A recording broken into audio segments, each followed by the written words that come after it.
কি রে ছোট লোক, কেমন আছিস? ভেবেছিলাম তোর মধ্যে কিছু পরিবর্তন আসবে, বাট তুই যে ভিখারি, সেই ভিখারিই রয়ে গেলি। শুধু ভালোবাসলে হয় না রে, পকেটে টাকারও প্রয়োজন হয়, যেটা তোর পকেটে কোনোদিনই থাকবে না।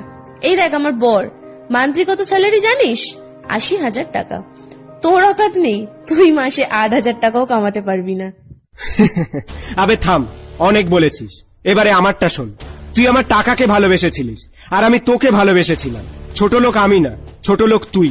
কারণ তুই পবিত্র ভালোবাসাকে টাকা দিয়ে বিচার করিস। তুই ছেড়ে চলে গিয়েছিলিস, তাই খুব কষ্ট পেয়েছিলাম, কিন্তু আজ এখন থেকে আর কষ্ট পাবো না। যতটা ভালো তোকে বেসেছিলাম, তার ডাবল ভালো আজ থেকে নিজেকে বাসবো। শালা আমি নিজে না খেয়ে, নিজে ভালো জামা কাপড় না পরে টাকা জমিয়ে তোকে নিয়ে যেতাম শপিং করাতে, আর আজ তুই কিনা আমায় বলছিস ছোট লোক। হ্যাঁ, আমি ছোট লোক, কারণ তোর মতো একটা বাজে মেয়েকে আমি ভালোবেসেছিলাম। তোর আসল রূপটা আমি আগে দেখিনি, বাট আজ